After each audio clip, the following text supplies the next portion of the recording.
মোৰ মৰমৰ অসমবাসী ৰাইজলৈ নমস্কাৰ। আজি ওলাই আহিলোঁ সৰুকৈ এটা ৰাইডত। লগত আছে ৰমেন দা আৰু আগত গৈ আছে কৌশিক। সেউজীয়া পৃথিৱীৰ কি সুন্দৰ পৰিৱেশ। এই পৰিৱেশৰ মাজত শুনক এটি জীৱনৰ বাণী।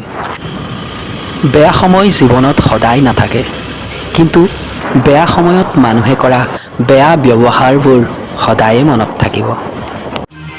কালি ছট পূজা আছিলে আৰু আজি এয়া ছট পূজা শেষ হোৱাৰ পিছত সকলো মানুহ ওলাই আহিছে ৰাস্তালৈ বোম ফটকা ফুটুৱাই, যিহেতু আৰু এক বছৰৰ মূৰতহে আকৌ ছট পূজা উভতি আহিব। সেইবাবে আনন্দ উল্লাসৰ মাজতে লগত দুখৰ মাজতে ছট পূজাক বিদায় দিছে আৰু এক বছৰৰ পিছত পুনৰ উভতি আহিব।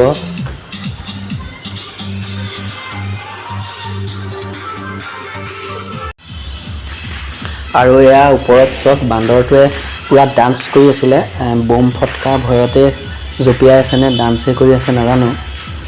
ভিডিঅ'টো আজি ইমানে আছিল। যদি ভিডিঅ'টো ভাল লাগে তেনেহ'লে লাইক কৰিব, মোৰ চেনেলটো ছাবস্ক্ৰাইব কৰিব আৰু যদি বেছি ভাল লাগে তেনেহ'লে ভিডিঅ'টো শ্বেয়াৰ কৰি দিব। তেনেহ'লে আজিলৈ আহিলোঁ, বাই বাই।